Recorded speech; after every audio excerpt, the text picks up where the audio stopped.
इस लगाम को बहुत टाइट करो, और नहीं तो ये विजय किरण नाम का जो आदमी है जिससे आप बहुत भरोसा करते हो, ये आपको ऐसा धोखा देगा कि आप कल्पना नहीं कर सकते। क्योंकि आप मेले की दुर्दशा देखिए, मेला बिल्कुल सर पर है और देखिए सामान्य व्यवस्थाएं नहीं है, पूरे जंगल पड़ा हुआ है। मेला आपने 45 किलोमीटर कर दिया, बहुत अच्छी बात है, लेकिन भाई 45 किलोमीटर पर अगर आप सुविधाएं नहीं देंगे तो लोग ठंड के कारण यहाँ मर जाएंगे। लोगों को लेट्रिन बाथरूम की प्रयुक्त क्षमता नहीं है। जैसे उदाहरण के लिए किसी कैंप में अगर 500 लोग रुकने वाले तो 2 लेट्रिन। अब मैं पूछना चाहता हूँ, क्या 500 लोग 2 लेट्रिन में रह सकते हैं क्या? यह संभव हो सकती है? इससे क्या संदेश देना चाहता है मेला अधिकारी? और मेला अधिकारी को मिलना वास्तव में भगवान से भी कठिन हो गया है। और ये मेला अधिकारी की जिद है कि इस मेला अधिकारी अपनी जिद के कारण से मेले को बिगाड़ सकता है, जबकि पूरे विश्व से महात्मा इस भाव से आते हैं कि हम कल्पवास करेंगे और कल्पवास कर करके ध्यान साधना करेंगे, पूरे संसार के कल्याण के लिए प्रार्थना करेंगे। लेकिन ये इसमें पूरी तरह मेला प्रशासन बाधक है।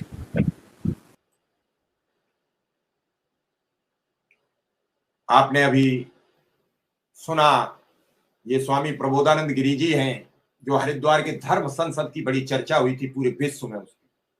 कुछ लोग हैं वो इस पर भी कमेंट करने लगे कि ये महात्मा नहीं है, ये योगी आदित्यनाथ जी के बहुत निजी मित्र हैं, मुख्यमंत्री के सहयोगी है, आरएसएस में बड़े पद पर रहने के बाद अब गृहस्थाश्रम स्वीकार कर लिया, क्षमा चाहेंगे संन्यास ले लिया है, क्षमा चाहेंगे संन्यास ले लिया है। और संन्यास लेने के बाद हरिद्वार बिजनौर में बड़े बड़े आश्रम हैं। इस समय भी कुंभ में इनका 2 एकड़ में आश्रम बनाया गया है। पिछली बार भी जब माघ मेला के कल्पवास में ये रहे थे तो उन्होंने खुद कहा कि मेरे खिलाफ भी मुकदमा लिखा दिया था।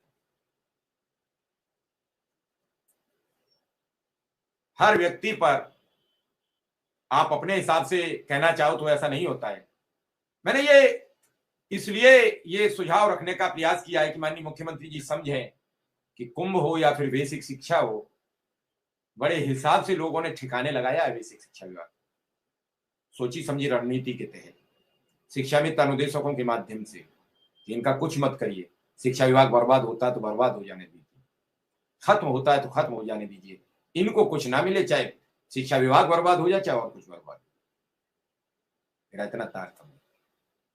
मैं मानता हूं कि अच्छे अधिकारी मुख्यमंत्री जी की निगाह में हो सकते हैं, वो ईमानदार अधिकारी की अपनी एक छवि बनाते हो, लेकिन जब कोई भी ईमानदार अधिकारी सारे काम एनजीओ को सौंपने लगता है तो काफी कुछ ऊपर नीचे होता है।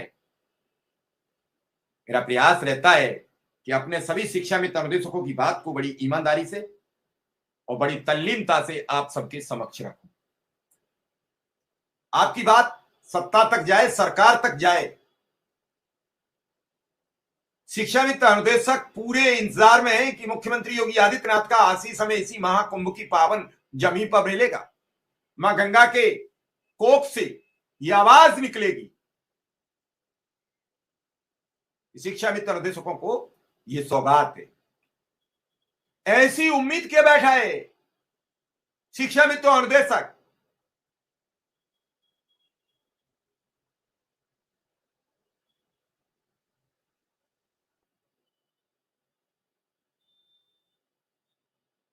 आज पूरे विश्व से लोग आए, पूरा विश्व महाकुंभ की ओर देख रहा है, और उससे ज्यादा इस राज्य का अनुदेशक और शिक्षा मित्र निगाह गड़ाए देख रहा है कि कुंभ से कोई आवाज आएगी, मेरी जिंदगी बदल जाएगी।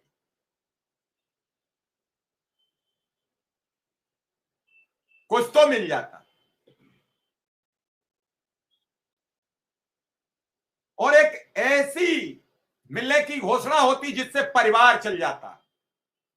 बड़ी होप है, बड़ी उम्मीद है, और जीवन का लक्ष्य होता है। जब आपकी चाहत, होप खत्म हो जाती है, जब आपकी जरूरत खत्म हो जाती है, सब कुछ खत्म, सब कुछ, फिर वो आदमी अलग हो जाता है, उसका जीवन अलग हो जाता है।